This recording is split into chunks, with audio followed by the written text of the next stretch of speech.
Acá, acá. ¿Es este?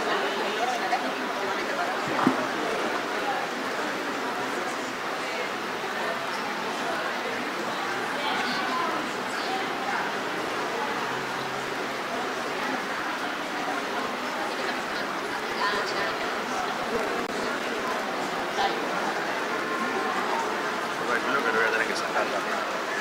No me va a quedar para... Ahora no. Después lo saco y me pongo para este costado porque si no...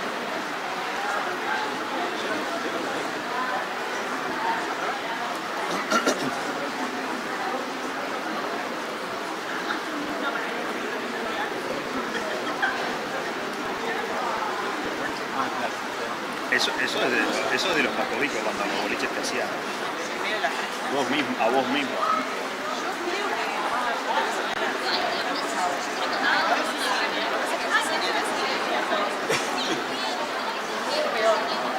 Pero bueno, si se necesita, está ahí. No, nosotros memoria. Todo escrito. Nosotros tenemos todo escrito, ayuda a memoria para que entiendan. La idea que vamos a explicar no es más que eso. Nosotros vamos a hacer la cotidianidad. Claro. Nunca lo hemos mostrado. Mucha foto de lo que es la Está bueno eso. que no te la llaman. Está buenísimo. Se dice muchas fotos.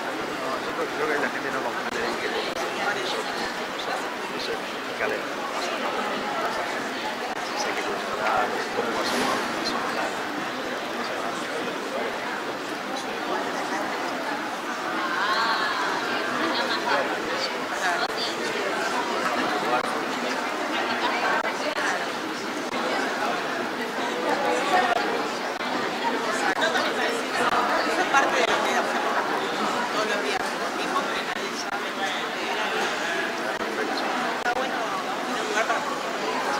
Son los mejores ámbitos. También para que te pregunten un poco, me parece que gente que interés, no tienen por qué saber. La última te ven cuando vienen acá, como cuando interesan de nada. Hay cosas que no las entiendo. No estoy hablando de tan sencillo como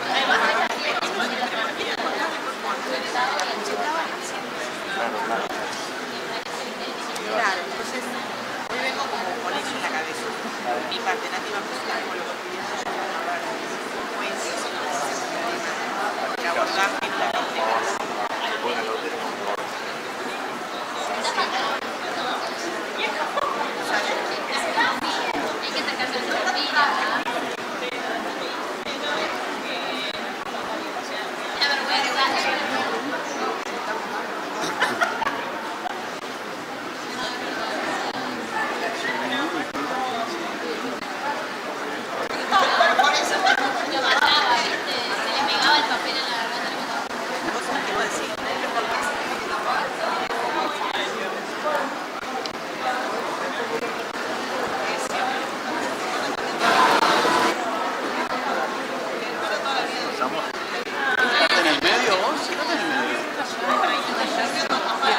Esto es el otro micrófono. ¿Al medio? Sí.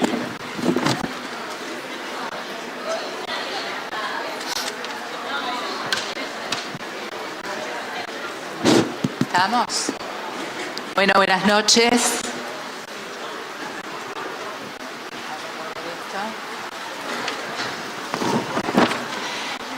Buenas noches a todos, gracias por venir, un día tan inhóspito, que sea con anuncios de temporal y todo, así que muchísimas gracias por acompañarnos hoy acá.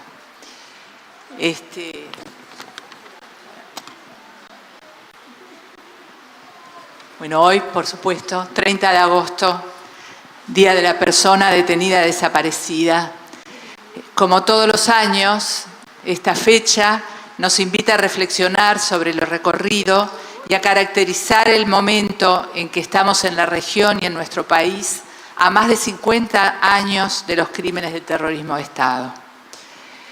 y es ineludible comenzar diciendo que nos encontramos nuevamente con la emoción a flor de piel a la espera de la identificación del último compañero rescatado por el GIAF.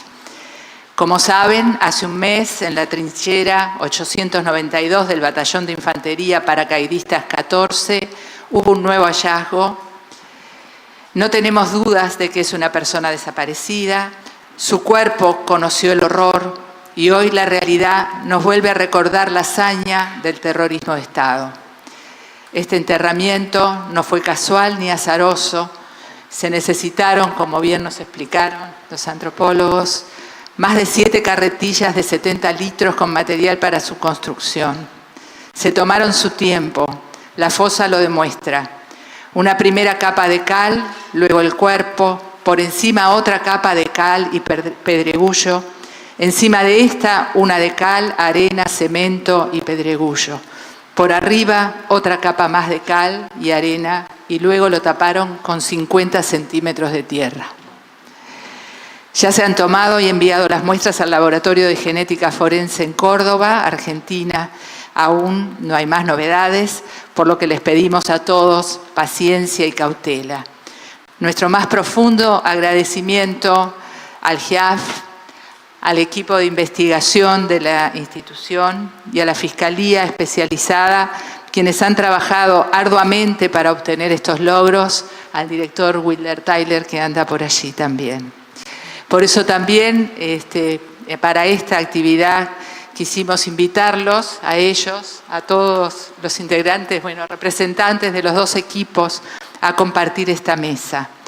Porque para nosotros han desarrollado esta tarea con el mismo espíritu que nos han marcado nuestras madres en esta larga lucha, con perseverancia, con compromiso, con valentía, porque sabemos los hostigamientos directos e indirectos que conlleva esta tarea, con serenidad y firmeza. Cada uno de ustedes son uno más en esta comunidad de todos somos familiares. Y hoy creo que, les damos la palabra, queremos escucharlo y luego habrá para que quiera preguntas o veremos. Así que tenemos acá, vamos a empezar por los del equipo de investigación, Walter Pernas y Fabián Werner, que van a empezar, y luego las compañeras antropólogas. Bueno, voy a sacar un poquito el micrófono que me queda más sencillo. Bueno, no sé si tanto.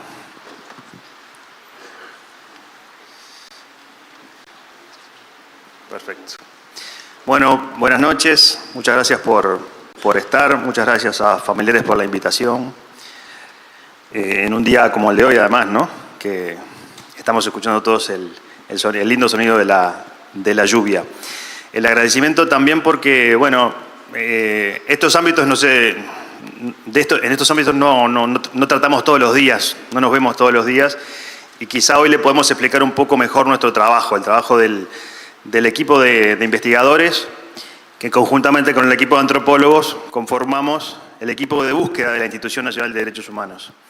Y agradecemos esa oportunidad de poder contarles un poco, no el día a día de nuestro trabajo, pero sí las grandes fases que atravesamos para llegar de repente a algunos elementos que nos acercan, que nos van acercando quizá a un objetivo. A veces se logra, a veces no se logra.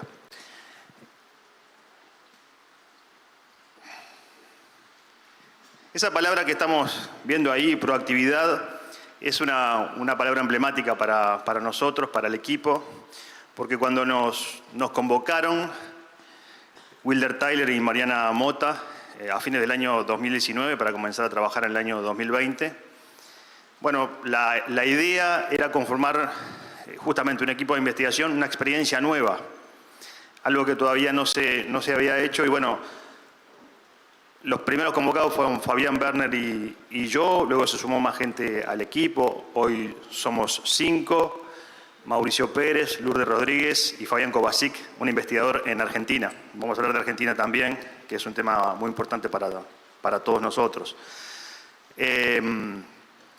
¿Cuál es la diferencia con las etapas anteriores? Esta palabra, la proactividad, trazar líneas de investigación para salir a la calle a aplicarlas. Esto es lo que nosotros encontramos después de una revisión importante, toda la documentación que había y todo el trabajo que había de los últimos años. Bueno, se hacía más bien por oficios o por peticiones formales, cartas, presentaciones, correos electrónicos.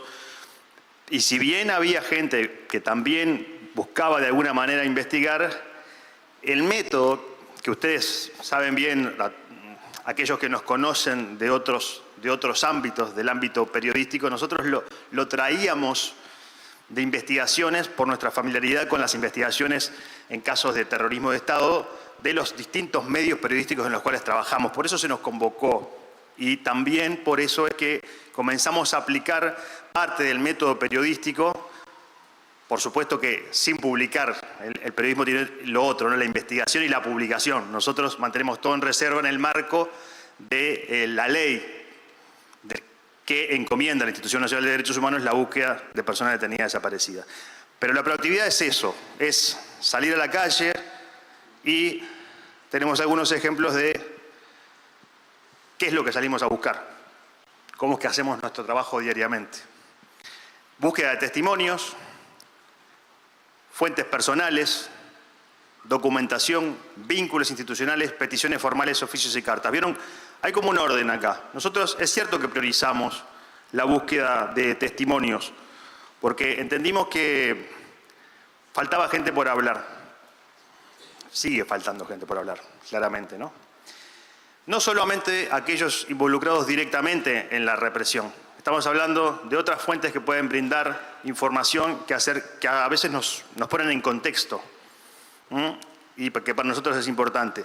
Testimonios que a veces son directos, que a veces son indirectos, más o menos cercanos.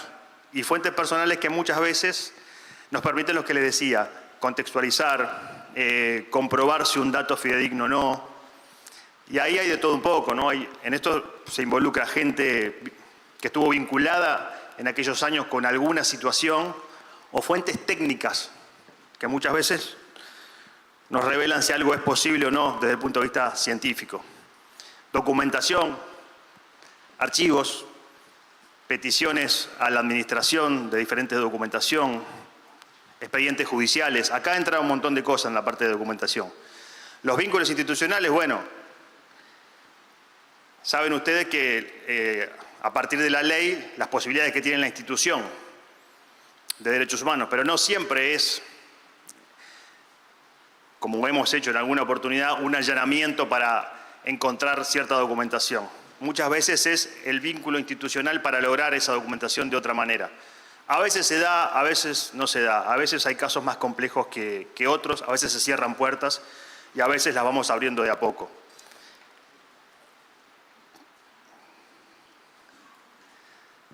En el marco de las conversaciones que podemos llegar a tener con distintas personas, bueno, mantenemos la reserva en el marco de la ley, evidentemente, y lo que le decía recién, contextualizamos hechos, nos pueden aportar datos para una línea de investigación determinada, o nos pueden aportar datos que se oponen a la línea de investigación.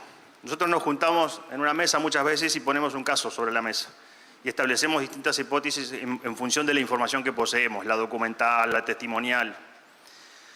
Así se traza una línea de investigación y después, en esa salida a la calle de las cuales les hablaba, podemos toparnos con esto, con gente que aporta y que de alguna manera nos asienta en la línea que llevamos o nos reorienta, no la gente, sino lo que nos dice, nos reorienta una línea de investigación o definitivamente nos cierra esa puerta de línea de investigación y sabemos que por allí no se puede avanzar.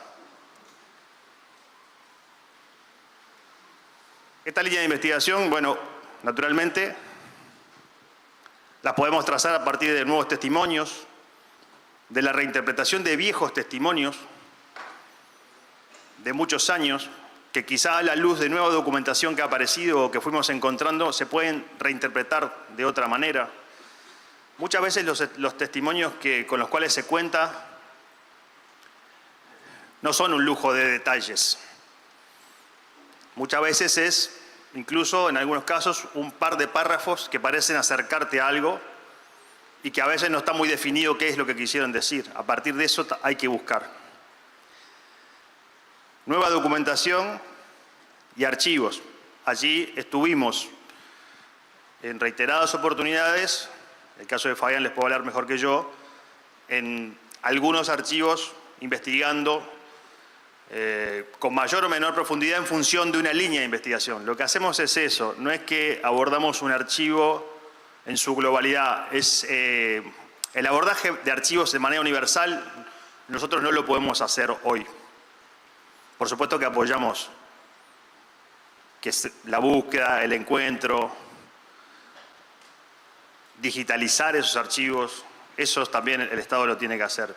Pero nosotros abordamos los archivos en función de una línea de investigación. Y así nos ha dado resultado. En algunos casos sí, en otros no. Pero el caso, por ejemplo, que ustedes conocen, el más del cual Fabián les puede hablar mejor que yo, el allanamiento al Museo Aeronáutico, donde pudimos encontrar, bueno, algunos libros de vuelos de la época y en función de eso trazar hipótesis y líneas de investigación. Varias de ellas fueron, no solamente las estamos usando nosotros, sino que fueron solicitadas y nos hemos presentado en los juicios que se siguen en Argentina. Y allí también viajó esa información después de bajada a tierra y de lograr de alguna manera que esos documentos dijeran algo. ¿Está bien?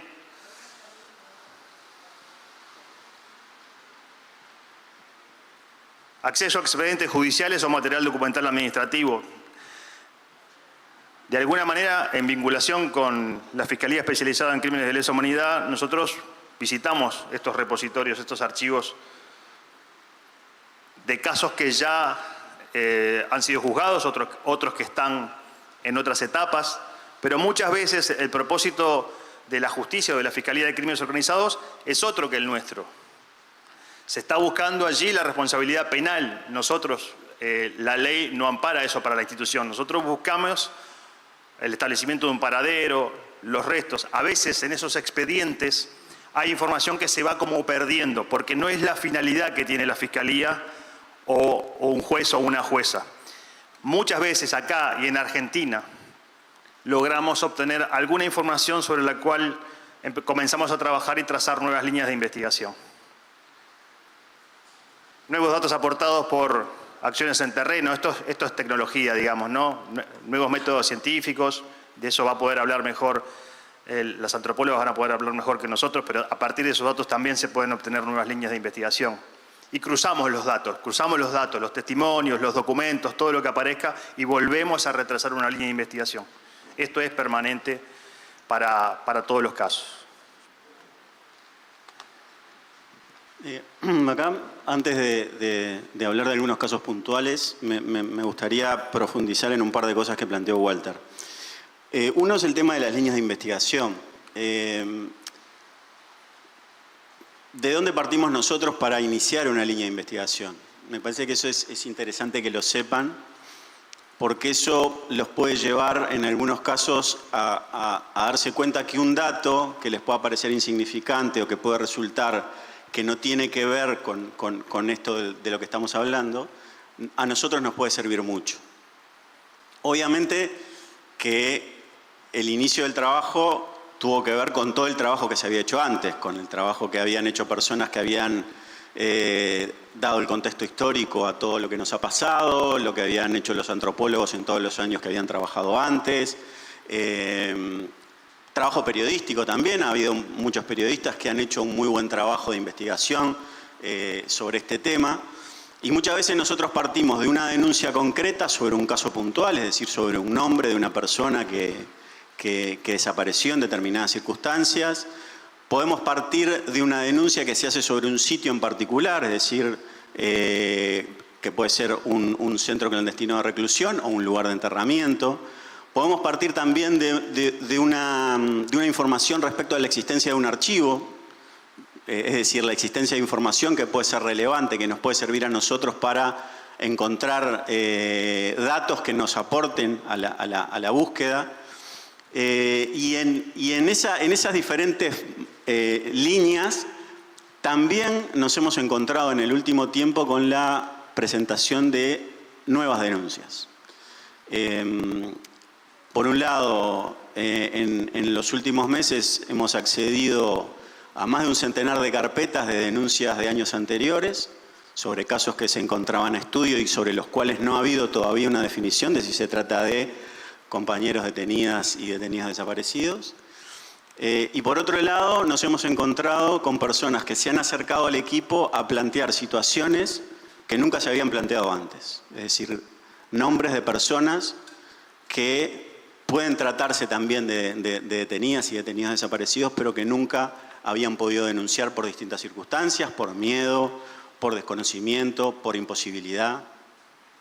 Todo eso, y algunas cosas más también, que sería muy largo explicar, forman parte del universo de situaciones en las que nosotros nos encontramos y a partir de las cuales podemos trazar nuevas líneas de investigación que nos acerquen a las circunstancias de una desaparición, al esclarecimiento de las circunstancias que terminaron con la desaparición de una persona o con eventualmente el hallazgo de restos.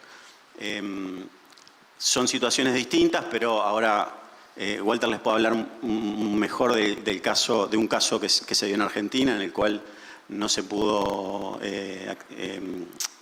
acceder a los restos, pero sí se pudieron determinar las circunstancias en las cuales se dio esa desaparición forzada. Es decir, nuestro universo de posibilidades es muy amplio y toda información que aparezca, por más que sea pequeña, por más que pueda parecer en un principio insignificante, que hable de personas, de nombres, de contextos históricos, de instituciones, eso también nos sirve mucho a nosotros para ir haciéndonos una idea tanto de casos particulares como de situaciones, como de lugares, y por eso nos parecía que parte de lo que nosotros les podíamos contar hoy es trasladarles esto para que se den cuenta que cualquier información a la que puedan acceder ustedes, que les pueda parecer interesante y oportuna y relativa a estas cuestiones, también nos puede servir a nosotros para avanzar en una línea de investigación o incluso iniciar una nueva línea de investigación que nos permita avanzar en la búsqueda de la verdad. Bueno, acá queríamos ejemplificar en el caso de Amelia un poco el trabajo que se dio para todos, para todas. Fue nos enfrentó con una situación que nunca se había dado en Uruguay, sí en Argentina. Y creo que sacó lo mejor de nosotros en ese momento, porque no podíamos entender cómo no teníamos un nombre. Cuando sí teníamos una línea de investigación clara, todo lo que les vinimos contando estuvo. Una línea de investigación por cruzamiento de datos, había un contexto histórico y político, había particularidades del cuerpo, nosotros teníamos ciertas expectativas, las cuales no contamos. Ustedes saben cómo es el procedimiento. Uno no puede salir a decir, aunque manejemos ciertas hipótesis, uno no puede salir a manejar nombres de una manera indiscriminada, además, ¿no? Es algo natural que hay que comprender quiénes están esperando. Entonces no lo hacemos. Pero eso no quiere decir que a la interna del trabajo no haya, no especulaciones, sino líneas de trabajo que te pueden llegar a determinar y bajar ese universo de posibilidades. Nosotros teníamos eso. Por eso cuando llega la noticia desde el EAF de que no había posibilidad de identificación, tuvimos que, ponernos a pensar si reforzábamos la línea de trabajo, la hipótesis o no. Y surge esto. En aquel momento, nosotros recordamos haber hablado con algunos familiares que incluso para el caso puntual de Amelia Sanjurjo, como que estaba en el ambiente que no tenía familiares vivos. En ese momento estábamos pensando en eso. Cuando se da esta situación de que no hay posibilidad de identificación, reforzamos esa búsqueda, o sea, la iniciamos en realidad, porque pensábamos que no había familiares vivos y sí había. Y eso fue muy importante para todos, para todas y para el trabajo final. Poder encontrarlos, y aunque estuviesen en el exterior, se logró por distintas vías y por la colaboración de mucha gente y de muchas instituciones, incluidas las argentinas, poder llegar hasta estas personas para obtener muestras para que finalmente se diera los análisis de ADN. También, a la misma vez que se buscaban dar con esos familiares vivos, se hacía una búsqueda y se hallaron los lugares de inhumación y reinhumación de familiares fallecidos. Esto es un trabajo muy arduo, que en el equipo la que está a cargo responsable es Lourdes Rodríguez, que se ha quemado las pestañas con esto. Eso es una realidad que hay que reconocer. Y es cierto que a partir de todo esto se logró dar, después de muchos reveses y muchas puertas que se cerraron y muchos datos documentales que después no se confirmaban en la realidad, dar con una familiar más de esta manera, en una urna. Con toda esta información, la idea, bueno, se exhuma, allí viene el trabajo del equipo de antropología, se hacen los análisis científicos de las muestras óseas y conjuntamente con las muestras de los familiares vivos, y estas muestras es que se envía nuevamente a Córdoba toda la información, trasvasando el umbral. Yo no soy muy técnico en esto y acá de repente Alicia lo puede decir mucho mejor que yo, pero hay un puntaje mínimo al cual hay que llegar para que pueda dar o no una identificación 99.9 como se dio, y lo logramos de esta manera, digamos, ¿no? En un trabajo conjunto. Eso fue muy importante. Y bueno, naturalmente, después de bastante tiempo, todo esto demora, todo esto lleva su tiempo. Después de muchos meses se logró identificar, y allí es como se confirma nuestra línea de investigación o nuestras hipótesis primarias, que no siempre va a suceder, pero en este caso sucedió, y bueno, estamos de alguna manera contentos con esto, más allá de que esto tiene siempre sentimientos encontrados, ¿no? Es la barbarie y a la vez también, por lo menos, la satisfacción del trabajo que se logra. En el caso de Pereira Brun, que es en Argentina, como decía Fabián, es ese establecimiento del paradero. No se logran obtener los restos de la persona, pero sí establecer su paradero, donde se aplica también la proactividad. Y acá, bueno, se ha manejado esto, la proactividad de la búsqueda documental y cruzamiento de datos. En principio, se lograron obtener los libros de inhumación del cementerio de Granbur, se logró ubicar, se logró fotografiar esos libros, después de un montón de peripecias administrativas en Argentina. Tenemos muchas dificultades para trabajar en Argentina, no es lo mismo que trabajar en Uruguay, pero sí se logró. Se logró el hallazgo de la... Digamos, también hay dificultades en Uruguay, ¿no? Bueno, otras, que también son otras, pero hay que son otras, es cierto. ¿Cómo no? Por supuesto, por supuesto. Pero es lo mismo, pasaron meses entre que supimos del dato y que logramos obtener y fotografiar, porque una cosa es saber del dato y otra cosa es poder documentarlo para poder mostrarlo y certificarlo. Y ahí hay todo un periplo que involucra la burocracia también. Muchas veces no es solo que hay alguien que se quiere oponer a que vos llegues a tal lugar, sino es la mera burocracia, que muchas veces es mucha, y bueno, y que hay que sortearla. El hallazgo de partidas NN apócrifas. Se logró esto revisando expedientes judiciales. Hay una partida, en este caso, hay una partida apócrifa. Cuando digo apócrifa, digo que contiene mentiras sobre cómo murió una persona, en este caso Pereira Brun, que estaba en un expediente judicial hacía más de 30 años ahí adentro. Había que ir a buscarla, pero en un contexto, en una línea de investigación. Pero estaba ahí y la encontramos. Y fueron dos las que logramos encontrar para este trabajo. La confirmación documental de la inexistencia de siniestro ferroviario en el Archivo General Ferroviario de Argentina. Esto es porque las partidas señalaban de alguna manera que esa persona había muerto en un siniestro ferroviario, en la vía, o que se había tirado, o que el tren lo había pasado por arriba, algo así. Sin decirlo, porque se cuidan un poco de cómo decir estas cosas. Cuando fuimos al Archivo General Ferroviario, les cuento esto para que entiendan, le hicimos una trampa a quien manejaba el archivo. Te van a decir, ¿cómo una trampa? Nosotros fuimos y le pedimos al jefe del archivo, le contamos quiénes éramos y le pedimos, por favor, que tenía que encontrar el momento en el que había ocurrido un siniestro de tránsito en tal y cual lugar, porque de eso dependía nuestra investigación por el caso de un detenido desaparecido. Y esa persona hizo lo imposible por ubicar ese siniestro que no existía.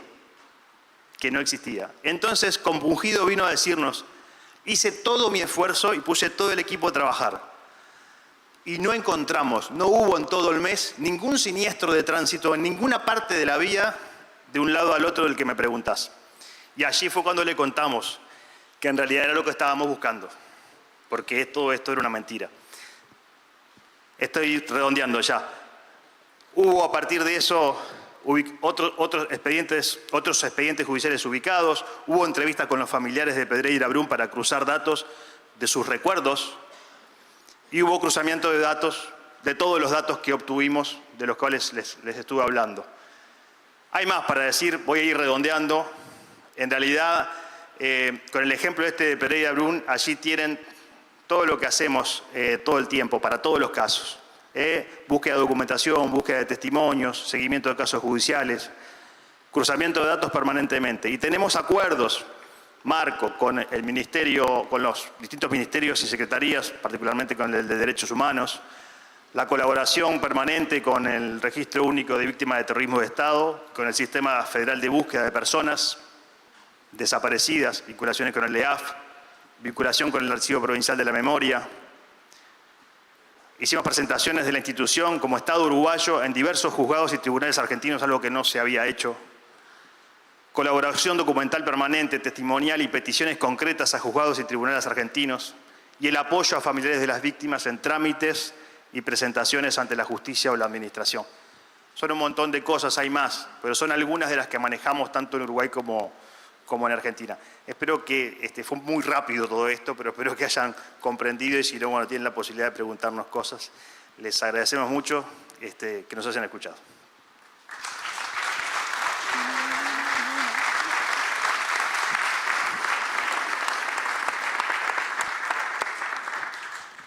Bueno, y ahora Alicia Luciardo, Natalia Asís, del equipo de antropólogos.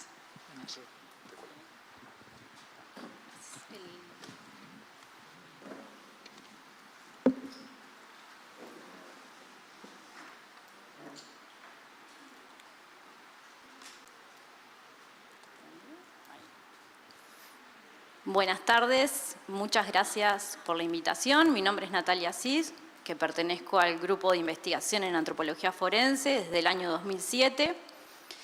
Agradezco a mis compañeros y también a los choferes y a Celina que nos acompañan en esta tarde lluviosa, bueno, y al público presente también por estar acá. Bueno, a mí me toca hablar esta vez respecto a nuestro trabajo cotidiano, el trabajo silencioso que realizamos nosotros, los antropólogos, todos los días yendo al campo, el trabajo que no se visualiza, que es el resultado de un hallazgo, ¿no? Como sucedió hace un mes más o menos, a principios de julio, fines de julio. Este trabajo comienza saliendo muy temprano todos los días desde nuestra oficina. Muchos de nuestros compañeros salen desde una oficina, desde una camioneta que se pone a disposición para el traslado, por eso aquí están los choferes, sosteniendo esto todos los días también, con distintos horarios, tanto en invierno como en verano, por un tema de luz, que también lo tenemos que proyectar. Siguiente. Este es un ejemplo de uno de los lugares más emblemáticos que hemos estado trabajando, el Batallón de Infantería Paracaidista número 14, que se ha trabajado en varias oportunidades, pero en este último periodo se comenzó a trabajar en el año 2020. Si ustedes observan ahí en la foto, tenemos un campamento base que es hasta donde nos deja la camioneta todos los días. Ese campamento está estratégicamente pensado para un área que es sumamente grande que vamos a intervenir, que actualmente está cautelado en unas 34 hectáreas aproximadamente, y debemos hacer un recorrido todos los días caminando con nuestras herramientas, con palas, con nuestras mochilas, con las cámaras de fotos, incluso a veces hasta con la comida para llevarnos al campo. Un recorrido que para este caso, si observan la línea punteada, al final de la línea punteada fue el actual hallazgo de hace un mes, ¿sí? Que es a 500 metros. Todos los días debemos hacer ese recorrido tanto de ida y de vuelta e incluso para ir al baño, algo tan sencillo, porque el baño, nuestro baño, queda al lado del campamento. Es un baño químico, ¿sí? Y debemos recorrer 500 metros, o sea que hay que pensar muy bien cuando uno va al baño. También este campamento nos permite resguardarnos, ¿no?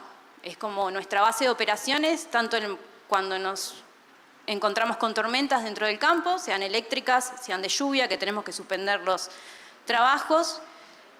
Y los caminos, son caminos complicados. Muchas veces, ustedes habrán ingresado al momento del hallazgo, son caminos complicados, que se llenan de barro, que hay mucha agua, que hay mucho desnivel y es difícil acceder. Es por eso que tenemos que caminarlos, porque los vehículos no acceden. En distintas circunstancias, sean invierno o verano, ahí estamos. Salvo que llueva como un día como hoy, igual hoy se fue al campo y se tuvo que cortar un rato antes, o sea, lo que le llamamos nosotros cortar las tareas, ¿sí? Porque comenzó a llover.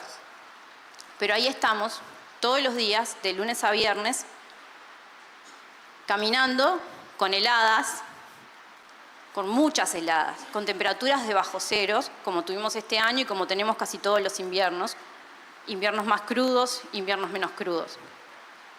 Pero también tenemos el verano y el calor extremo, que también tiene sus lados positivos, pero tiene sus lados negativos, porque sabemos que con la llegada de la primavera todo eclosiona, incluyendo los insectos, y hemos tenido muchos problemas con abejas, con mangangas, picaduras. Hemos aprendido a andar en el campo, porque esto no se trata de una campaña arqueológica como la arqueología clásica que puede durar 15 días a 20, sino que es un continuo de años. Entonces, uno va aprendiendo a cómo manejarse en este trabajo rutinario.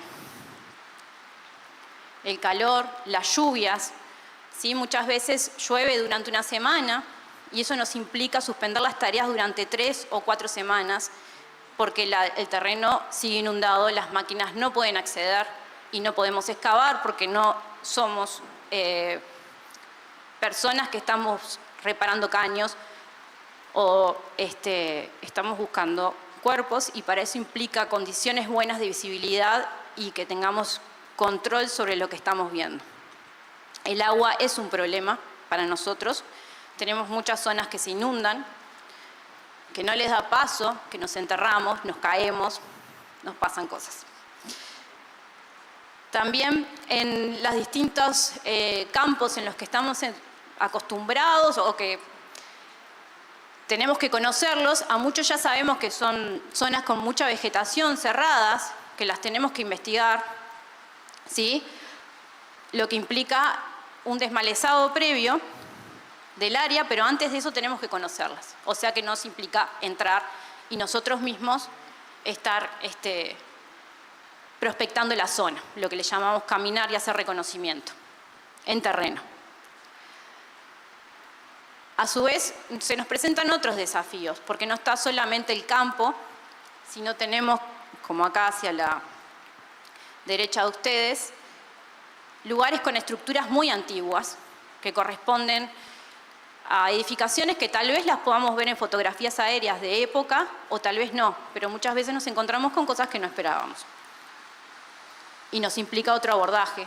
Son otros desafíos en terrenos muy difíciles de excavar muchas veces, y que implican situaciones como estas, enterramientos de las máquinas retroexcavadoras, que podemos llevar 1 o 2 días para sacar una máquina, más lo que implica su limpieza y mantenimiento, nos detiene las tareas.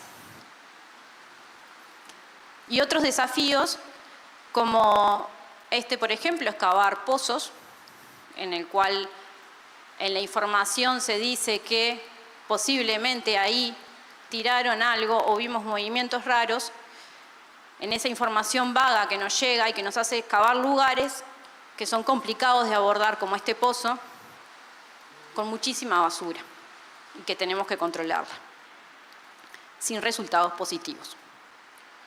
Y los otros desafíos a los cuales tenemos que estar preparados también es a esto de poder identificar entre lo que es un resto óseo humano y no humano, porque en el campo los encontramos todo el tiempo, excavando también, y tenemos que estar preparados para discriminar si es o no es. En este caso, no es humano.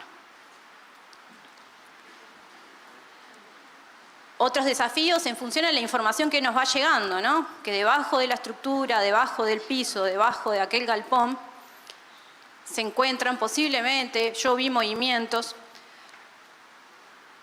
y nos lleva a esto, a hacer excavaciones, de romper pisos, aprender a manejar taladros, pedir ayuda, ¿sí? Hemos pedido ayuda en varias oportunidades a distintos operarios, nos han brindado también ayuda, y en este caso es luego del resultado de tener un hallazgo, todo el sedimento que es extraído, o sea, un hallazgo de un enterramiento humano, ¿no? De todo el sedimento que es extraído de la fosa va a pasar a zaranda de agua, lo que le llamamos nosotros. Implica esta tarea, que parecemos buscadores de tesoro, digamos, porque es una malla en la cual se tira la tierra y se pone bajo el agua para ver y poder limpiar todo el sedimento y ver qué es lo que queda, y así discriminar si podemos recuperar algún diente o alguna falange o algún hueso pequeño que podíamos haberlo perdido al momento de la recuperación. Todo ese sedimento, además de materiales asociados, es pasado por zaranda, lo que implica posturas muy incómodas y situaciones muy incómodas también, ¿no? En los últimos 3 hallazgos que hemos tenido desde 2019 ha sido en una época muy complicada a nivel de temperaturas, han sido todos en invierno y las aguas están frías y nuestros cuerpos también se enfrían. Pero bueno, tratamos de llevarla lo mejor posible y con mucho compromiso. En verano se nos presentan otras situaciones como incendios. Ya hemos tenido incendios tanto en el batallón 13 como en el batallón 14, que implica suspender las tareas, retirarnos del área por un tema de seguridad. Y al estar trabajando en zonas militares, también ha sucedido de encontrar municiones, los cuales en otro momento han suspendido las tareas por más de 1 año. Municiones que no sabemos si son de ejercicio o son, a ellos les llaman ejercicio o de, bueno, reales, que puedan explotar. Y en función también a todos los testimonios que nos han llegado, que hemos recorrido bastantes partes del país, buscando información y aceptando esa información, ha hecho hacer este tipo de tareas, ¿no?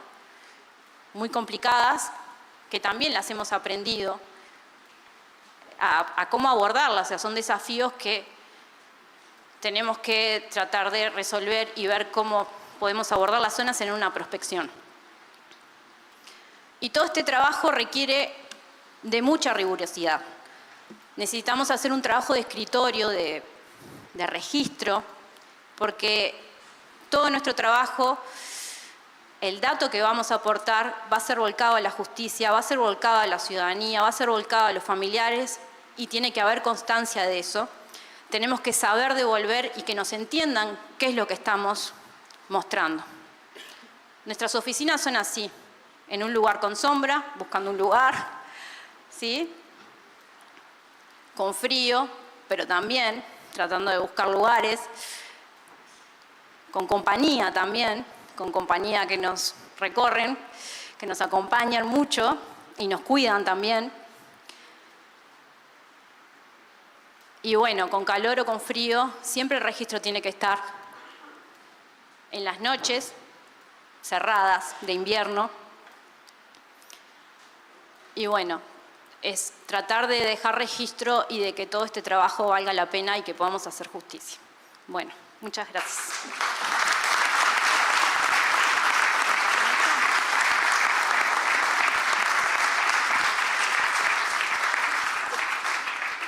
Buenas noches para todos. Gracias por su presencia hoy aquí. Tomando lo que mi compañera estuvo exponiendo recién, que es un poco trasladarles lo que es el día a día, que por ahí no se conoce tanto de lo que es trabajar en estos predios militares, yo quería detenerme un poquito en ese abordaje de campo y en algunos problemas de la identificación. Este es uno de los carteles que nos colocaron en el ex batallón 13, el personal militar. Tenemos nuestro propio cartel de personal antropólogo. Cuando tenemos un sitio que es de interés para un abordaje arqueológico, cuando esa información que llega al equipo empieza a ser de interés, una de las primeras cosas que hacemos es un estudio del paisaje, de fotolectura, ¿no? De ver cómo era ese predio en el pasado, cómo fue evolucionando en los años de interés y cómo está hoy en día, que es el momento en el que nosotros vamos a ir a abordarlo. Ese estudio de fotolectura es esencial para poder establecer el vínculo entre el dato, entre el testimonio y el área que nosotros vamos a solicitar cautelar a la justicia y que en el caso de que la justicia acceda a ese pedido, es el área que vamos a abordar, a trabajar. ¿Y cómo vamos a hacer ese abordaje? ¿Cómo vamos a trabajar esa área? Esto, por ejemplo, es la chacra de Pando. Lo que está en el perímetro amarillo es la totalidad del padrón de la chacra.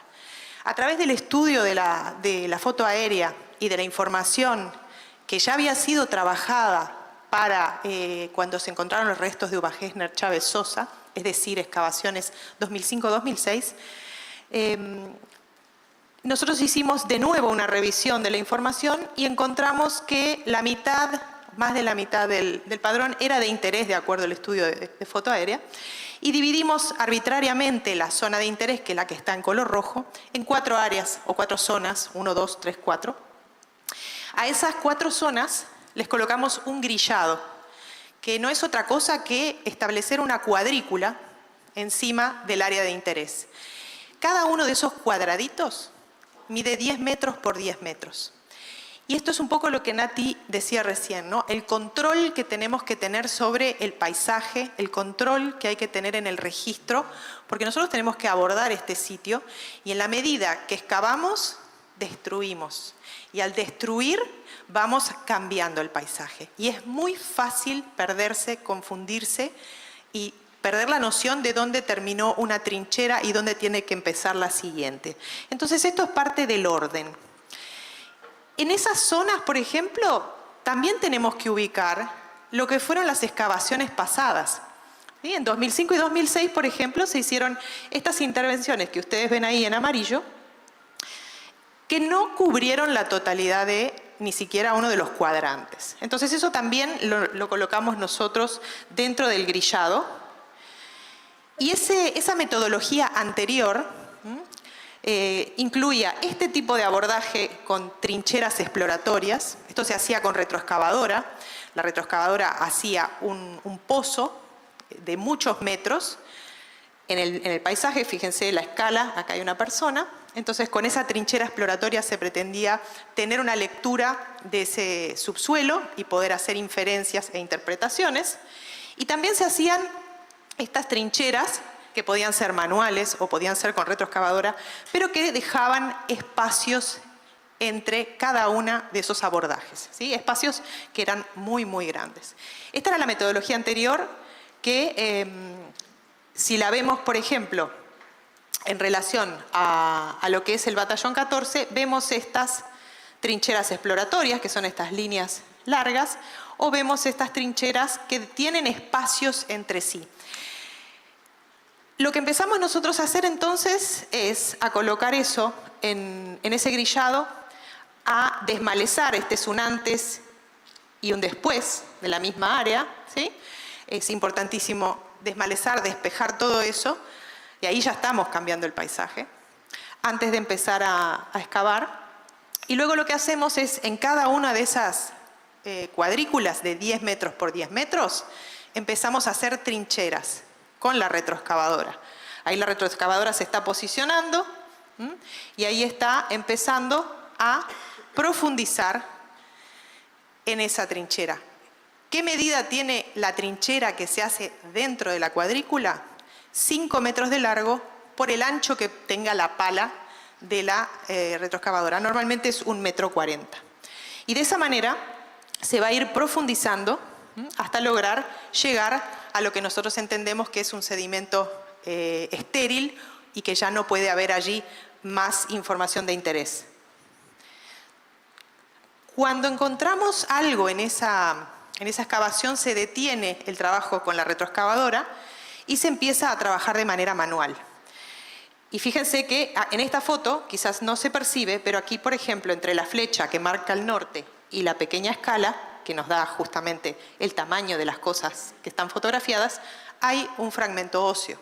Entonces tenemos que tener la capacidad de ubicar eso o en la pared de la excavación, que se conoce como perfil, o en la planta, cuando el tacho de la retroexcavadora está profundizando en cada una de esas trincheras.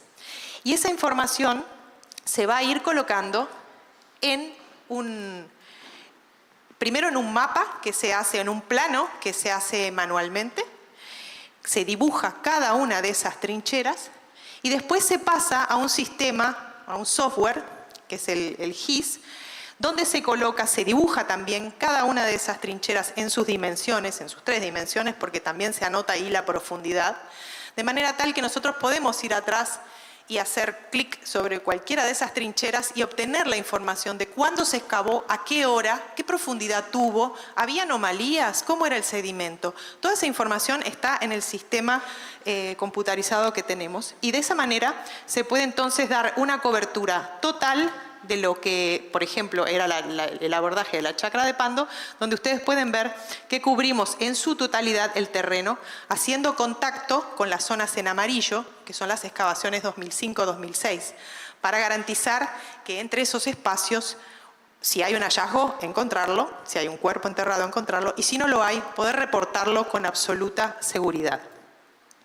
Ahí tenemos entonces el trabajo con la retroexcavadora y cómo vamos cubriendo entonces esa cuadrícula trinchera a trinchera. Esta es una foto de ese plano que se hace manualmente, que se dibuja manualmente, y cómo va quedando entonces toda la zona cubierta completamente. ¿Cuántas trincheras se necesitaron para ubicar estos últimos 2 hallazgos en el batallón 14? Los restos de quien sabemos que era Amelia Sanjurjo, que fueron ubicados en junio de 2023, y estos restos ubicados el 30 de julio de este año, que todavía no sabemos de quién son, qué nombre tienen, pero sabemos que son masculinos, sabemos su edad aproximada y sabemos su estatura. ¿Cuántas trincheras fue necesario excavar para encontrar estos restos? 14.163 trincheras de 5 metros de largo cada una y 1,40 m de ancho, cubriendo cada cuadrícula de un lado al otro sin dejar ningún hueco para poder encontrar estos restos. Y justamente este acercamiento del plano de las excavaciones del 14 lo que quiere mostrarles es eso. Esta estrella en celeste es el último hallazgo. Como ustedes pueden ver, está muy cerca de una trinchera exploratoria, esa trinchera larga, que pertenece a las excavaciones del año 2009. Es decir, que esa trinchera exploratoria pasó por al lado de donde estaba esta fosa y no la pudo ubicar. De manera que nosotros estamos cubriendo el terreno, nuestras excavaciones actuales son estas que están en color naranja, estamos cubriendo y uniendo las intervenciones pasadas con nuevas excavaciones que den cuenta de todo lo que faltó por excavar, no solamente entre áreas, sino entre trincheras, porque hay algunas excavaciones, como pueden ver, que dejaron espacios entre trinchera y trinchera. Este cambio en la metodología es lo que nos ha permitido encontrar un cuerpo en el ex batallón 13 en el año 2019, a 95 metros de los restos de Miranda, y estos 2 cuerpos que están en un radio de 100 metros en relación a los hallazgos de 2011 y 2012. Y pretendemos seguir De esta manera, dando cuenta del terreno y dando la garantía a la justicia y a las familias que si hay un cuerpo lo vamos a encontrar y si no, estas zonas están completamente exploradas. Y brevemente, antes de terminar esta exposición, hablar un poquito de los desafíos de la identificación, porque justamente estamos todos en la expectativa de esas muestras que fueron trasladadas a la Argentina, de ese nombre que van a arrojar las comparaciones. Los desafíos de la identificación quedaron muy claros con el caso de Amelia Sanjurjo, cuando después de esa espera vino el informe del equipo argentino y nos golpeó con esa frase de no hay una coincidencia suficientemente significativa, ¿no?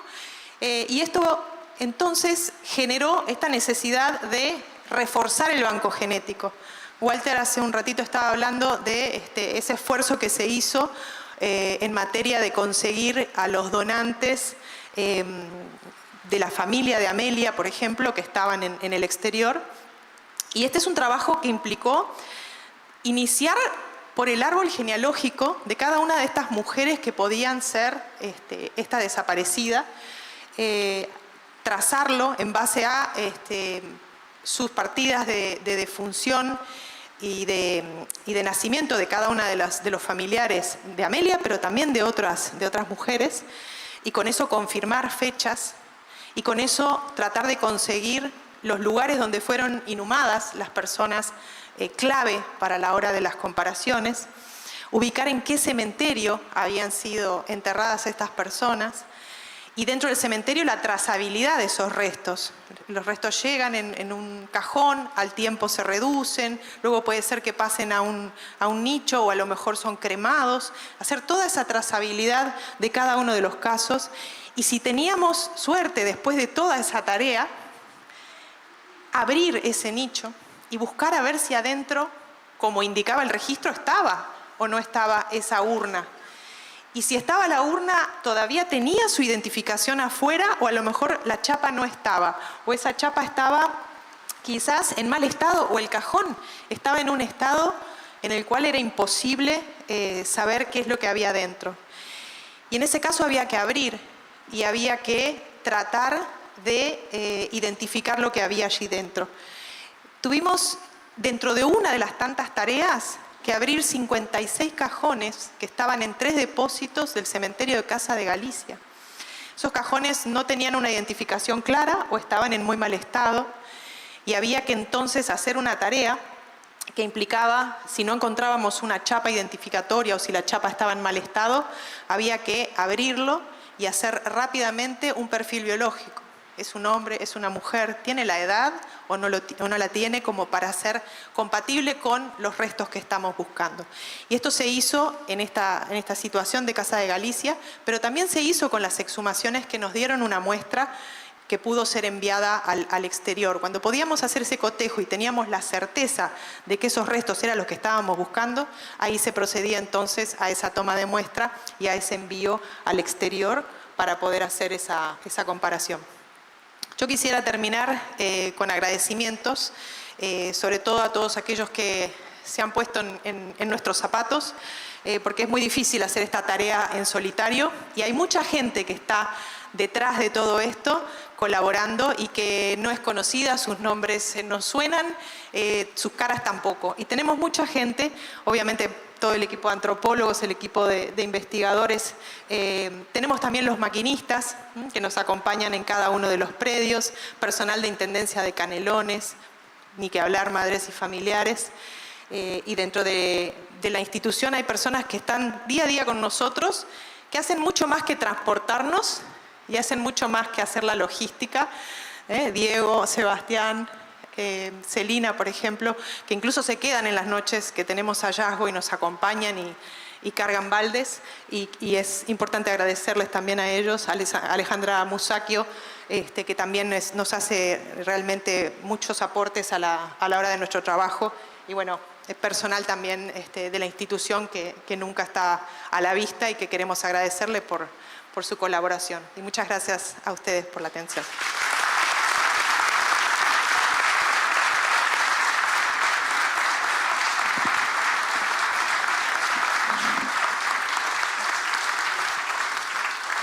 Bueno, muchas gracias, Alicia. Y ahora voy a leer unos mensajes de familiares y luego podemos, si quieren, preguntas y eso acá a los compañeros. A ver cómo me llevo con esto. ¿Sí? ¿Me agarrás? Vale. Bueno, hace un año, en este mismo encuentro, estábamos igual que hoy, conmocionados y a la espera. Hoy podemos decir con el alma llena que ese hallazgo tuvo su merecida verdad en Amelia Sanjurjo, que volvió a su familia y a su pueblo, como dijimos, luego de un año de muchísimo trabajo, como acá nos mostraron. Y se sumó así a la lista de compañeros hallados en territorio uruguayo: Uva Gessner Chávez Sosa, Fernando Miranda, Julio Castro, Ricardo Blanco, Eduardo Bleyer y también Roberto Gomenzoro, aunque de él solo fue encontrado e identificado su cráneo. A todos ellos los seguimos y seguiremos recordando y llevando junto a nosotros como aliento y fuerza para continuar hasta que los encontremos a todos. En estos últimos tiempos ha habido un gravísimo deterioro del Estado de Derecho a nivel regional, traducido en múltiples violaciones a los derechos humanos que dejaron en evidencia la polarización política, las amenazas a la vida, la desigualdad y los niveles de pobreza a los que se enfrentan las personas en América Latina, tan castigada en aquellos años. La avanzada de los sectores conservadores, con discursos y campañas que justifican las discriminaciones y que cuestionan los impulsos en materia de derechos humanos, representa una amenaza a nuestras democracias, a la vez que mina la capacidad de enfrentar los desafíos del mundo actual. Particularmente nos encontramos alarmados con los enormes retrocesos que se están viviendo en la vecina orilla. Expresamos y extendemos nuestra máxima solidaridad a las organizaciones hermanas. Por nombrar uno de los muchos tristes y dolorosos ejemplos, está el desmantelamiento de la Comisión Nacional por el Derecho a la Identidad, que busca a los niños y niñas apropiados durante el terrorismo de Estado. La CONADI. Esta CONADI ya no contará con su unidad especial de investigación, lo que impedirá realizar pesquisas y acceder a los archivos del Estado para contribuir con la búsqueda que las abuelas de Plaza de Mayo llevan adelante hace 47 años y que constituye un pilar de apoyo para todos los países de la región por las apropiaciones de niños y niñas víctimas del Plan Cóndor. Y en Uruguay, aunque en un contexto diferente, vemos la regresión de derechos, el abandono del Estado de los territorios, el negacionismo expresado en proyectos de ley, el autoritarismo, por ejemplo, en la educación, en la ley de internación compulsiva, el avance de la desigualdad y la violencia de balas y carencias que siempre recae en los niños y adolescentes de núcleos pobres y empobrecidos, que son la primera urgencia para todos. Tenemos claro eso cuando hablamos de los objetivos económicos de las dictaduras en el Cono Sur y las consecuencias del desenfreno del neocapitalismo instalado, de las reformas de la seguridad social y de la educación en sintonía con esa demanda emprendedora que quiere borrar nuestra historia. Por eso, condenamos la eliminación del concepto terrorismo de Estado en los programas de secundaria, alejándose de la producción historiográfica nacional e internacional y desconociendo el derecho internacional de los derechos humanos.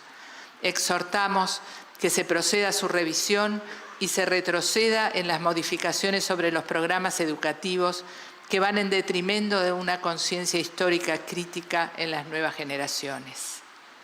Hace 2 días, como muchos sabrán, nos golpeó la noticia de que a un compañero de la asociación le colocaron en su vehículo una cinta que decía: "Yo sé dónde están y vos podés terminar igual". Ante este hecho violento y amenazante, que no es nuevo, sino que nos retrotrae a prácticas del pasado, brindamos nuestra solidaridad al compañero y exigimos que se tomen todas las acciones necesarias para identificar a las personas responsables de este suceso y que se haga justicia conforme al debido proceso. Reafirmamos nuestra discrepancia con las afirmaciones provenientes de diversas esferas que aseguran que se están haciendo todos los esfuerzos para consagrar el derecho a la verdad. Lamentablemente, el ocultamiento y la mentira sobre lo ocurrido con nuestros familiares ha sido una realidad que hemos vivido desde la recuperación democrática. Hoy continúa el secuestro de nuestros familiares, hoy se sigue cometiendo el crimen de la desaparición forzada, delito de lesa humanidad. Sigue faltando compromiso y los saludos a la bandera son en vano.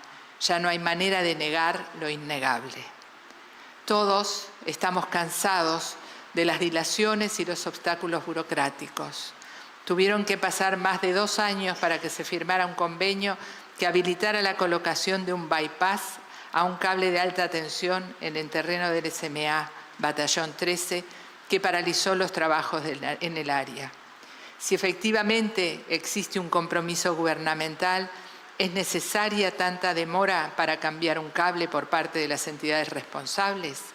No estamos hablando de un capricho, sino de una zona cautelada por la justicia por su interés para la búsqueda, sumada a todas las que dijiste. Es hora de que el poder político exija de una vez por todas la información.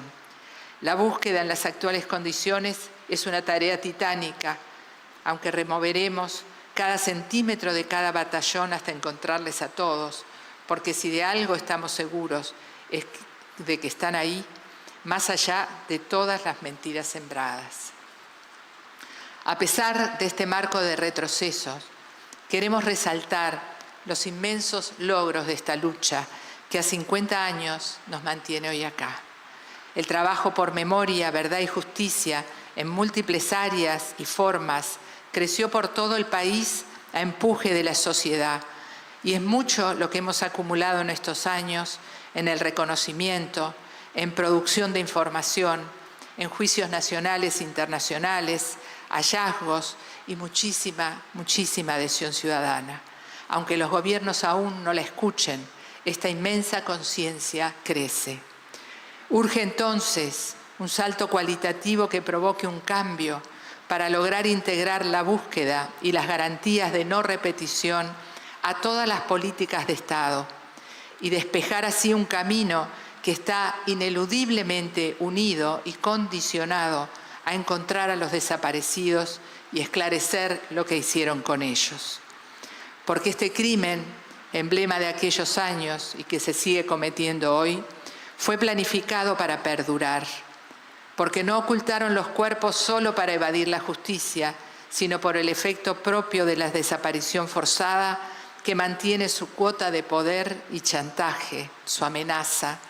Una amenaza dirigida a todos, incluidos a los que nacieron después. Una amenaza a las luchas de hoy, a las libertades. Una amenaza dirigida por un lado a los gobernantes civiles, a los poderes del Estado y a la ciudadanía, a la que pretenden hackear mediante el miedo. Y por otro, para sellar su interna, para evitar fisuras al pacto de Omertá. Así han generado un área de poder paralelo que los distintos gobiernos democráticos no han podido o no han querido subordinar. Por lo tanto, este crimen hay que terminarlo ya. Hay que encontrarlos como punto de partida de una democracia sin tutelas. La información está en las Fuerzas Armadas y ya vimos que voluntariamente no la aportan. Se les ha ofrecido inmunidad, declarar en secreto, marcar anónimamente en cuarteles, se les ha dado beneficio e igual mienten. Mienten a los presidentes, a los jueces y fiscales, a la ciudadanía. Y seguirán mintiendo mientras el poder político acepte este juego, permitiendo así que esta impunidad que validan sea una cultura que se derrama en la sociedad.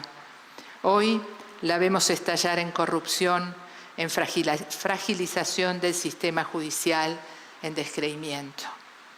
Entonces, basta de apostar a este camino. No se pueden escudar más, los gobiernos tienen que exigirlas. Da vergüenza que el sistema político se calle cuando aparecen los cuerpos en los predios militares y nadie se hace responsable, ni nadie exige que las Fuerzas Armadas se hagan cargo. Al igual que otros obstáculos que logramos superar, como el negacionismo o la ley de caducidad, hoy debemos identificar uno mayor que sigue operando entre todos, la idea de que no hay información, que esa información no existe o que se eliminó, que como las trabas anteriores tiene adhesiones políticas diversas y que se pretenden convertir en un sentido casi común donde de a poco todos cierren filas. Pero la información existe. Hablan de ella en los tribunales de honor. Entre camaradas reconocen sus crímenes, las órdenes concretas de los comandantes en jefe sobre qué hacer con los asesinados, cómo y dónde desaparecerlos. Estos documentos han sido públicos, varios de ellos, provocaron una alarma inicial. El Senado reconoció que era inadmisible el hecho, pero por mezquindad electoral, los votos para cesar a los 6 generales cuestionados por conocer y no trasladar esas confesiones a la justicia no estuvieron y solidificaron la impunidad. Hoy, además de los 7 cuerpos de nuestros desaparecidos, es casi seguro que recuperemos más. Alicia habla de cementerio, y esos cuerpos no mienten.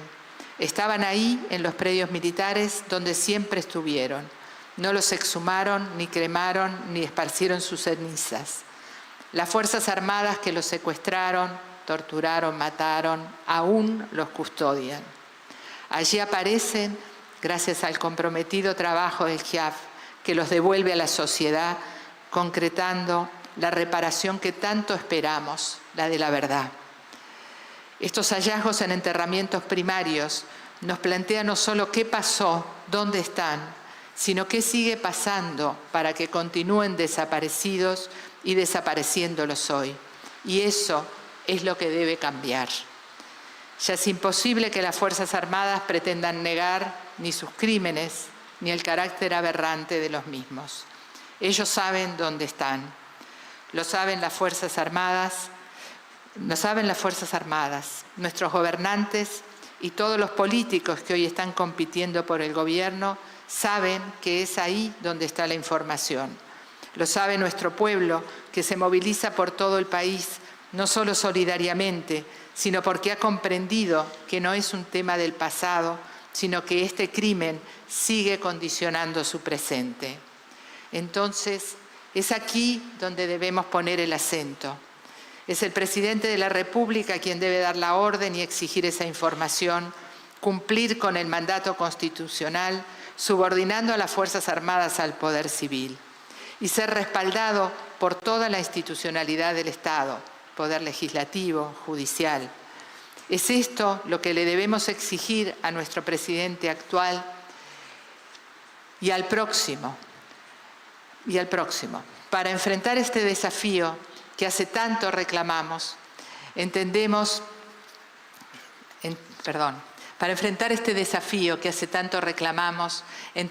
que es donde hay que poner toda nuestra energía hoy. Tenemos la luz de esta hermosa lucha que ha abierto caminos, la fuerza de nuestras madres que nos han guiado con amor y convicción cuando todo parecía bloqueado. Aunque los gobiernos dieran la espalda o fueran blandos en sus exigencias, continuaron y germinaron en el respaldo popular que fue creciendo, haciendo realidad que los familiares somos todos y debemos terminar con la aberración de la desaparición forzada que representa los valores del terrorismo de Estado. Esta es nuestra fuerza, la que ha abierto espacios, la que emociona los 20 de mayo, la que ha trascendido banderas partidarias, es donde confluyen los impulsos grandes y pequeños por todo el país contra la impunidad, por una sociedad libre de tutelas y amenazas. Es el camino a no abandonar, siempre junto al pueblo uniendo nuestras demandas a las suyas y viceversa, porque todas las luchas son la misma lucha contra todo tipo de autoritarismo y cualquier avance obtenido nos fortalece. Estamos en campaña electoral. Ningún partido, por lo menos de los partidos grandes, tiene en su programa generar una política de Estado que refuerce garantías de no repetición, que tenga en su corazón como premisa de esas garantías terminar con la desaparición forzada que se sigue cometiendo, como dijimos. Por eso llamamos a todos los ciudadanos, a los votantes de todos los partidos, que exijan a sus dirigentes, a sus programas, compromiso y respaldo con acciones sostenidas para obtener la información veraz y concreta sobre los desaparecidos. ¿Dónde están? Pasaron 50 años y esta impunidad tiene una línea directa con el deterioro institucional. Sabemos que las Fuerzas Armadas actuaron institucionalmente, orgánicamente, manteniendo una precisa cadena de órdenes y que registraron todo. Varios oficiales de los que actuaron directamente continúan vivos. Por ello, reclamamos que el presidente ejerza su autoridad sobre las Fuerzas Armadas, exigiendo la entrega de toda la información que poseen, desde los rincones de los cuarteles hasta los archivos de inteligencia. Cada dato oculto debe salir a la luz. Que los tres poderes del Estado respalden esta orden. Que se continúe con las investigaciones sobre el destino y paradero de nuestros familiares, detenidos y desaparecidos, cumpliendo con la Ley 19.822. Esto incluye no solo mantener, sino también ampliar los equipos del área de búsqueda e investigación de la Institución de Derechos Humanos, garantizando que tengan los recursos humanos, materiales y financieros necesarios para llevar a cabo su importante labor. Por ese compañero cuyo nombre aún desconocemos, que nos recuerda la urgente necesidad de seguir cuestionando, de insistir en cada pregunta y de persistir en la búsqueda de la verdad, a pesar de todos los silencios cómplices que perpetúan la impunidad.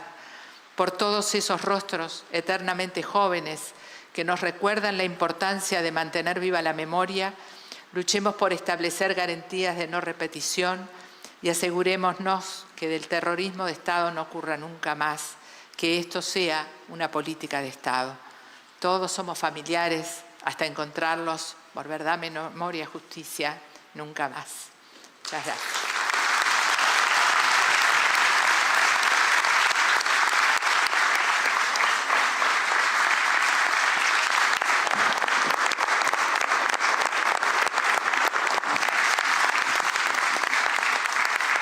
Muchas gracias. Acá Caro me dice que tenemos que cerrar. No sé, ni una preguntita si quieren para los compañeros. Tenemos la murga. Después pueden agarrar a todos, gente que a la salida, yo me agarro, No sé. agarran, le dan besos y abrazos. No sé. ¿Sí? Ustedes dirán si hay alguien. ¿Pasamos a la murga? No hay nada así urgente, que alguno quedó como atragantado de preguntarle acá a los compañeros. No. Bueno, entonces, muchísimas gracias. Quédense, que está Agarrate Catalina para todos. Impresionante.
sueltos, risa, drama, tanta gente, tanta vida diferente, parecida, anda por ahí, bajo la luz de algún casino, planeando en una bicicleta, montando en monopatín, cruzando en globos el planeta por cambiar, ramos de jazmín por frascos de alcanfor, hielo en acerrín por tierras de color, piedras de afilar por tinta china azul, faldas de percal por tarros de betún. Cada cabeza es un mundo en el mundo veloz. Es un mundo en el mundo veloz. Que anda en lo más profundo de su corazón. Hay una historia escondida en cada tipo común. Hay una historia escondida en un tipo común. Es una vela encendida, brillando en la multitud. Hemos dejado la vida atada al televisor, con la mirada perdida, soñando un mundo mejor. Que se abra el telón, que empiece la comedia humana, que arranque el camión del circo de esta caravana, porque a la luz de un farol la mantilla, o en una noche de luna plateada, con la guitarra más pobre y sencilla, se oyen historias jamás contadas. Todos tenemos un cuento para reír y llorar. Somos payasos que el viento trajo a la orilla del mar. Hay una historia en la esquina, el viento me la contó. La cuenta la Catalina, va a comenzar la función. La cuenta la Catalina, va a comenzar la función.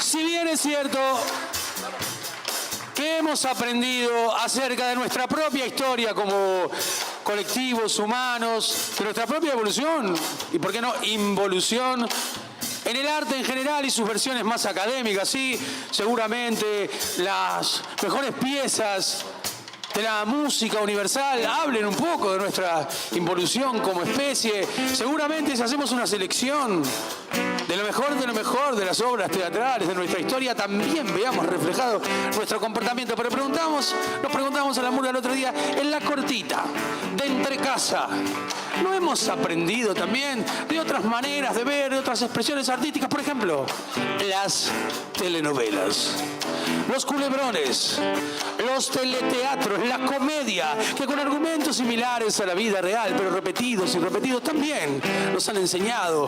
También hemos aprendido de nuestra propia evolución en las telenovelas. Pasarán más de 1000 años, muchos más, y habrá más telenovelas, siempre igual con la trama y el guión, sin ninguna variación, muy sustancial. Se repite el argumento y el perfil, aunque sean de Turquía o de Brasil, ya sabes que es un garrón, que te venden un buzón, que sos un gil. En una casa hermosa se esconde un gran secreto para cuidar su herencia. diferencia.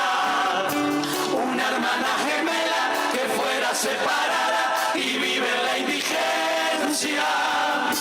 Después de varios años la toman de sirvienta y aunque es exactamente Es igual a la hermana, ¿no? igual a su melliza, ninguno se da cuenta, solo porque usa lentes. Y su padrastro viudo, el único testigo que sabe bien la historia, en su lecho de muerte le va a cantar la posta y pierde la memoria. Entonces se enamora del hijo más buen mozo, del rico veterano. Y el día de la boda, el cura que la ama le avisa que su hermano. Empieza el coqueteo con dicho sacerdote, en sus brazos la toma. Con tanta mala liga que pisa la sotana, resbala y entra en coma.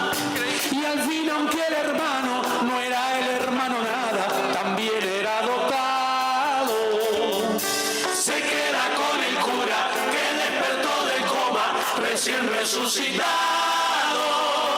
Y aunque el guión de la vida es algo más aburrido, con la política nos pasa igual, ¿o no? Compramos lo repetido. La historia siempre es la misma, parece una pesadilla. El mismo cuento te van a contar y te comes la pastilla. En una patria hermosa, los malos gobernantes se roban la riqueza y los opositores los corren del gobierno a base de promesas. Después esas promesas se vuelven incumplibles por la pesada herencia. Que es culpa de nosotros que ahora los acusan de estar en la indigencia. Se endeudan con el fondo para salir del pozo y quedan de sirvientas. Igual que la melliza que le fundió la casa y nadie se da cuenta. Y empieza el coqueteo con las transnacionales, librándolas de impuestos. Y a las empresas criollas le cobran doble y triple como en el baloncesto. Pagarán más de 1000 años, muchos más, esas deudas imposibles de pagar. Siempre la cosa fue así, laburamos para ti, FMI. Se siente el descontento, las masas se rebelan con bronca y calentura. Entonces los gorilas, en nombre de la patria, decretan dictaduras. Y ya que están arriba, cometen sus excesos, patrullando las calles. Afanan y torturan, desaparecen gente y algún que otro detalle. Después se te retiran, arreglan su salida muy elegantemente, con pactos de silencio donde se garantiza su indulto permanente. Y algún protagonista, testigo arrepentido, que sabe bien la historia, en su lecho de muerte no va a cantar la posta y pierde la memoria. Se repite el argumento y el perfil, aunque sea en Venezuela o en Brasil, ya sabes que es un garrón que te venden un buzón. Que sos un gil.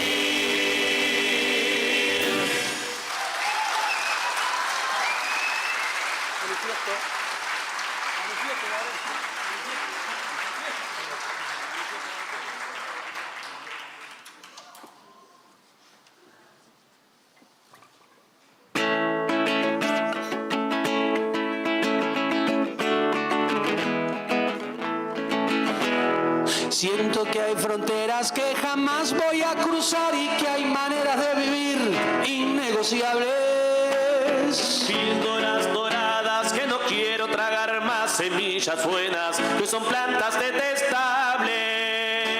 Sé que quiero estar en la mitad del mundo que se juega el cuero por el otro medio mundo. Sé que va a doler con un dolor de humanidad cuando separe la doctrina de mi rumbo. La verdad, de verdad. Es verdad, aunque la grite un mentiroso y tiene cada mitad atrapada por un cíclope orgulloso. Lejos de los miedos y los bronces y los mármoles y de cualquier blasón de los cuarteles. Fiel pero sin vendas en los ojos, lejos de los viejos lobos, hoy estrena nuevas pieles. Ya no sé qué dice aquel que dice hablar por mí y no le compro al mercader de las ideas. Las espadas que trafica bajo el manto del poder que enfrenta al pobre contra el pobre en esta arena. La verdad, no es verdad. Si es la hija de verdades absoluta, vuela en la oscuridad como pájaro perdido en una gruta. Que las caídas me empujen a andar hasta la utopía de la igualdad. La verdad, si es verdad. No es de nadie, no es su dueño quien la diga, y al perder libertad desemboca del tirano una mentira.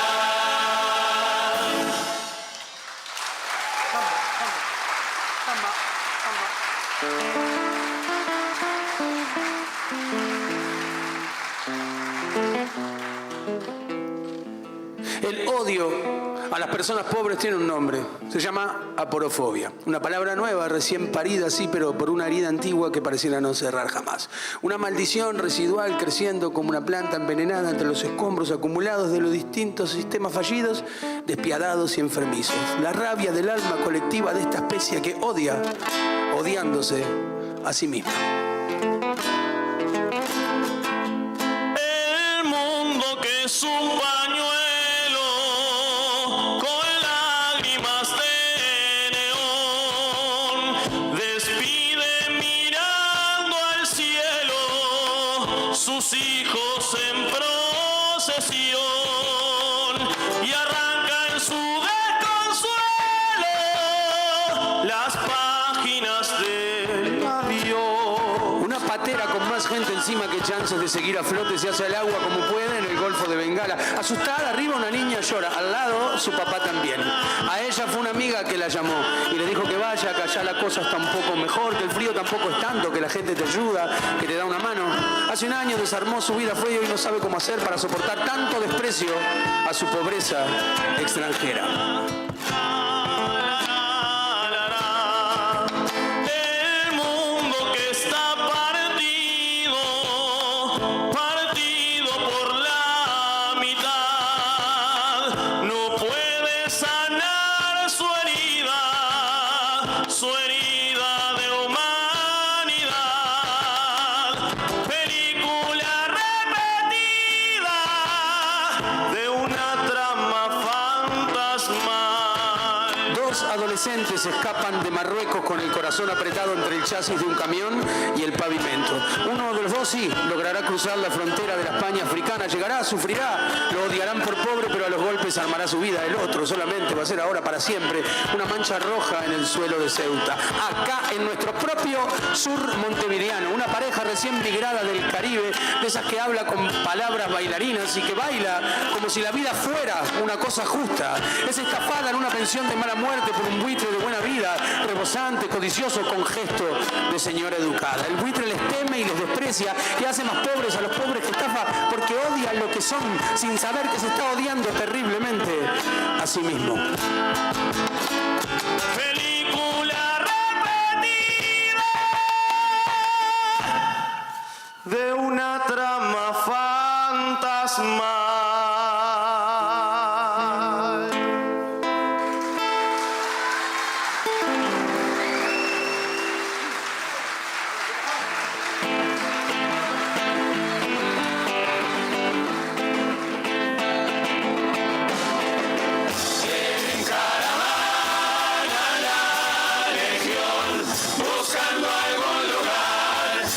sobre. Aire doliente, sueño urgente, número en el fondo de un cajón, sin papeles ni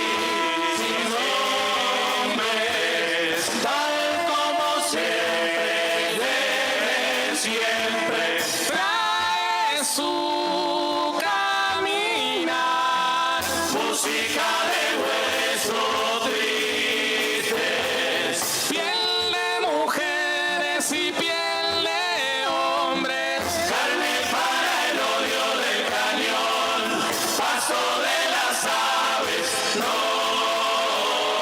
nobles, la Guardia Civil, barrera, fusil y los dientes insomnes de los carceleros, el niño que ayer escapó de Malí no pasó de la púa de acero, la madre que ayer se trepó en el lanchón con dos crías envueltas en algo de ropa, es tiempo y amor disolviéndose el sol, bolsa gris en las costas de Europa,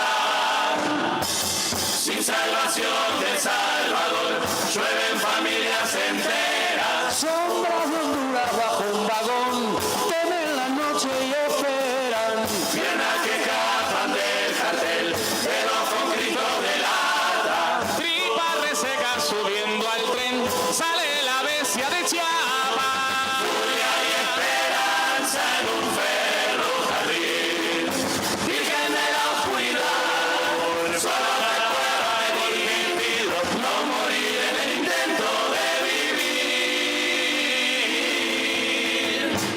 Y si el favor de la odiosa fortuna hace el favor de dejar de llegar, como metralla las opiniones, zumban las balas de la inequidad. No tienen permiso si no tienen visa, no se precisa que estén por acá. No traigan pobres que ya tenemos. Silban las víboras del capital, saque sus heredas de esas tierras, que su sangre no traspase la frontera. Libre mi país de su miseria, llévensela, lo conforman con las migas, moscas amenazantes de la santísima propiedad, los adaptan, los esconden, alguien los acompaña cuando los echan de la ciudad, la gran industria mundial exige brazos, no quiere bocas, quiere cuerpos que traficar, pero no basta, plata en comida, somos esta maquinaria, somos este kamikaze, esta guerra millonaria, somos estos engranajes, me queman los ojos, su sombra empapada, la luna en la balsa, la fiebre escarchada, el frío del miedo en la tumba del mar, el grito del hambre que no he de escuchar, le llegan los ojos, su brasa el ardor, cruzando el desierto se seca el bidón, el llanto del diablo, la baba de Dios, arañas de oro bajando del sol, una mirada extranjera delira en un crucifijo, con su agonía en mi puerta, me habla del pan de sus hijos, y yo que me doy el lujo de no morir de pobreza, canto esta pobre canción, hecha de inútil tristeza, y no sé, yo no sé cómo salir y salvarlos, cómo hacer para hacer, si mi quietud es un pájaro, que chilla cobarde en un mundo cruel, un pájaro negro y amargo, volver a ser barro, valientes y amantes salir del letargo, bajo la iglesia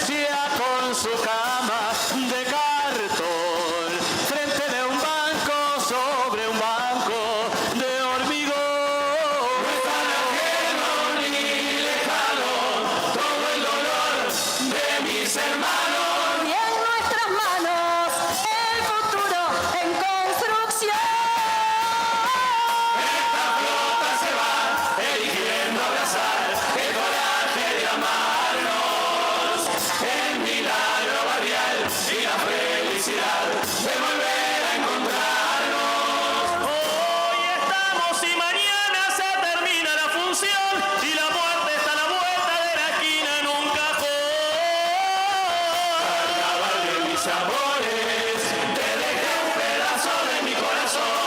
Mi adiós por lo querido, gracias por lo compartido. Ojalá que carnaval ponga amor por sobre el odio y alegría sobre todo, como forma de pelear. Esta murga es nuestro intento de juntarnos y encontrar la manera de quedarse cerca de la libertad. Carnaval de mis amores, agárrate Catalina, ya se va. Viento estival, mar de cayol, empujen esa vela, tomen el timón, rumbo sueñen por venir, en eterna migración, persiguiendo las estrellas en el techo de un camión. Viento estival, mar de cayol,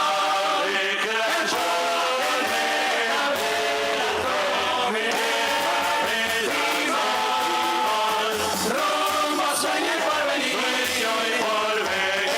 en la migración, persiguiendo las estrellas de otro cielo.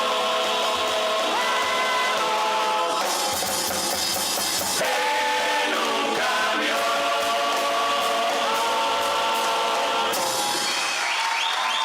Muchísimas gracias. Un inmenso orgullo acompañarles en esta actividad. Saben y sepan que cuentan con esta barra de la Catalina para cualquier cosa que se necesite, para sumar voces que sigan diciendo y reclamando y recordando que la verdad no puede estar más secuestrada y que necesitamos encontrar a todos y a todas, y que las personas que eligen seguir ocultando y escondiendo maliciosamente la verdad están cometiendo el mismo crimen día tras día. Muchas gracias por convocarnos. Somos Agárrate Catalina y estamos con mucho orgullo parados y paradas acá. Yo me llamo Yamandu Cardoso y lo puedo decir porque sé quién soy, y también por eso puedo decir que el derecho a la identidad es un derecho humano.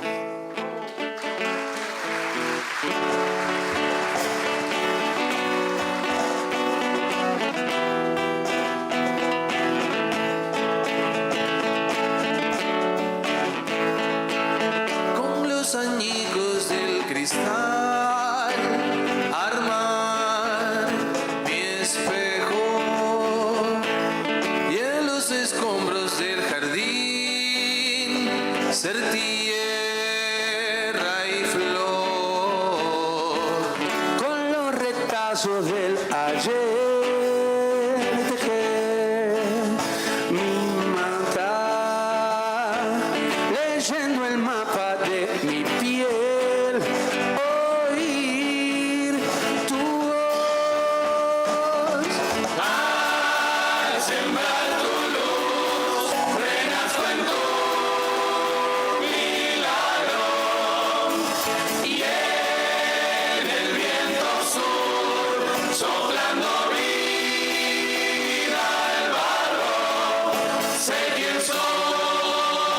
Soy todos los pasos valientes de mis abuelas, su latir furioso que dio vueltas la tierra, partió los muros y estalló el silencio hasta vencerlo entero. Soy todos los pájaros de humo tejidos en su aire, nacidos para buscarme. Soy la terquedad de mis abuelos, su semilla sedienta y justa, la profecía imposible de sus libros y el mar lejano de su niñez. Soy los ojos de mi madre, soy el fuego de su sangre, soy el eco de su esperanza, soy las manos buenas de mi padre hecha cuna, la carcajada más alta del mundo en una foto sobre sus hombros, y todas las esquinas de esta ciudad de candiles y tempestades y cicatrices y alas, y soy todas sus ausencias ardiendo, viviendo en los brazos que sostienen los carteles que me hacen ser quien soy. Al sembrar tu luz, renazco en tu milagro, y en el viento sur, soplando vida el barro, sé quién soy. Al sembrar tu luz, renazco en tu milagro, y